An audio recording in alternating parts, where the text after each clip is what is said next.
जय हिंद दोस्तों। तो स्वागत है आप सबका हमारे YouTube चैनल फिजिक्स समझो में। और दोस्तों आज हम लोग क्लास 10th का जो हमारा इलेक्ट्रिसिटी चैप्टर है उसी चैप्टर से रिलेटेड आज हम लोग एक वैल्यू बेस्ड क्वेश्चंस को यहाँ पे कवर करेंगे जो आपके लिए काफ़ी इंपॉर्टेंट है। और इस क्वेश्चन के हेल्प से हम लोग बहुत सारे छोटे छोटे टर्म्स को भी सीखेंगे, ठीक है। और हम लोगों को पता है कि जो इलेक्ट्रिसिटी चैप्टर है इसमें बहुत सारे छोटे छोटे फार्मूलाज हैं, heating effect of electric current, power से रिलेटेड, है ना। तो वो सारे फार्मूला को हम लोग यहाँ पे क्या करने वाले हैं, तो रिवाइज करने वाले हैं, ठीक है। तो चलिए स्टार्ट करते हैं। देखिए क्वेश्चन क्या है, एक an electric current comprises a cell or a battery, plug key, electrical components and connecting wires। यानी दोस्तों जो हमारा इलेक्ट्रिक सर्किट है वो किससे बना है, तो एक बैटरी या सेल यूज किया गया उसमें, ठीक है। प्लग है, इलेक्ट्रिकल कंपोनेंट्स है और कनेक्टिंग वायर्स है, ठीक है। The current through a resistor is inversely proportional to its resistance. अब देखिए जो रजिस्टर के अक्रॉस जो करंट है ना, वो करंट इनवर्सली प्रोपोर्शनल है किसका, रेजिस्टेंस का। आगे बोल रहा है इन मेनी प्रैक्टिकल केसेस, तो बहुत सारे प्रैक्टिकल केसेस में क्या होता है कि it is necessary to increase और decrease the current in an electric circuit. यानी दोस्तों बहुत सारे केसेस में हमें क्या करना होता है, तो जो हमारा सर्किट होता है उस सर्किट में बहुत ज़्यादा करंट की रिक्वायरमेंट होती है और कभी कभी हमें बहुत कम करंट की आवश्यकता होती है, ठीक है। तो ये हमारा थोड़ा बहुत लैंग्वेज हमें गिवन है। अब इसी के कॉन्सेप्ट के बेसिस पे हमें क्या करना है, ये सारे क्वेश्चंस को सॉल्व करना है वन बाय वन। तो चलिए स्टार्ट करते हैं। देखिए पहला क्वेश्चन है the resistance of wire varies with its area of cross section. पहला क्वेश्चन क्या कर रहा है कि जो रेजिस्टेंस है किसका, वायर का, वो वेरी करता है किसके साथ, तो एरिया ऑफ क्रॉस सेक्शन के साथ। तो देखिए हम लोगों ने फॉर्मूला क्या पढ़ा है कि R equal to rho L upon A, है ना। रेजिस्टेंस का फॉर्मूला हमारा क्या है, तो R equal to rho L upon A. अब देखिए यानी अगर हम लोग R को देखें तो ये R का A के साथ कैसा रिलेशन है, इनवर्सली प्रोपोर्शनल, ठीक है। यानी अगर हमारा एरिया बढ़ेगा तो रेजिस्टेंस क्या होगा, घटेगा। और अगर हम लोग एरिया को कम करते जाएंगे तो रेजिस्टेंस क्या होगा, बढ़ता जाएगा, ठीक है।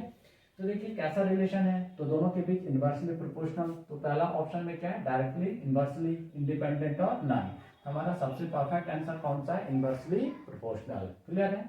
चलिए सेकंड क्वेश्चन देखते हैं। Which of the following terms does not represent electrical power in a circuit, है ना। बोल रहा है कि यहाँ पे कुछ फार्मूला हमें गिवन है और वो बताना है कि वो कौन जो है वो इलेक्ट्रिकल पावर को जो है रिप्रेजेंट नहीं करता है, ठीक है। तो दोस्तों हम लोगों ने पावर का 3 फार्मूला पढ़ा था, है ना। जैसे heating effect of electric current में हमने हीट का 3 फार्मूला पढ़ा हुआ है। तो उसी 3 फार्मूला में अगर हम लोग टी को हटाते चले जाएंगे तो क्या हो जाएगा, पावर का हमको 3 फार्मूला मिल जाएगा, ठीक है। जैसे देखिए पहला हीट का फार्मूला क्या था, H equal to V I T, है ना। अगर यहाँ से टी हटा देंगे तो पावर का फार्मूला क्या बन जाएगा, P equal to V I. दूसरा फार्मूला हमारा क्या था, H equal to I square R T. अब यहाँ से फिर T को हटा देते हैं तो दूसरा फार्मूला बन जाएगा P equal to I square R, ठीक है। और एक तीसरा फार्मूला था V square T upon R. अगर यहाँ से T को हटा दें तो अगेन पावर का फार्मूला क्या आ जाएगा, तो V स्क्वायर अपॉन आर। तो ये 3 फार्मूला है पावर का, है ना। P equal to V square upon R, दूसरा हमारा क्या है P equal to I square R, और तीसरा हमारा क्या है P equal to V I. अब ये तीनों को छोड़ के अगर कोई चौथा होगा तो वो हमारा क्या होगा, मैच नहीं करेगा। तो देखिए पहला है आई स्क्वायर आर, तो आई स्क्वायर आर सही है, ठीक है। आई आर स्क्वायर, तो देखिए आई आर स्क्वायर यहाँ पे नहीं है, क्या है, आई स्क्वायर आर है। यानी ये ऑप्शन हमको क्या है, गलत लग रहा है ना, गलत लग रहा है, क्या गलत है। और थर्ड क्या है वी आई, तो ये तो सही है। और तीसरा वी स्क्वायर अपॉन आर, ये भी सही है। यानी हमारा आंसर यहाँ पे क्या हो जाएगा, ऑप्शन नंबर 2, क्योंकि ये गलत है, बाकी 3 जो है वो इस फार्मूला से मैच कर रहे हैं, ठीक है।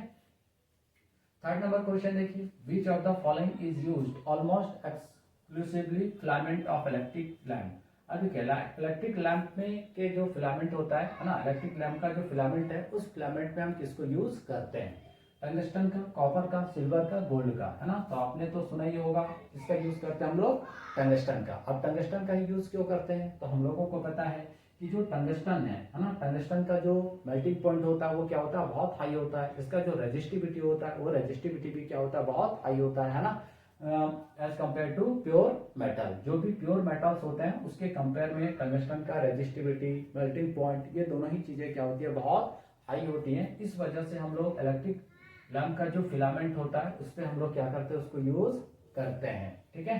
ताकि वहां पे क्या होगा, अगर ज्यादा high resistivity, high melting point होगा तो ज्यादा से ज्यादा हीट प्रोड्यूस होगा, हमको ज्यादा से ज्यादा लाइट मिलेगा। क्लियर है।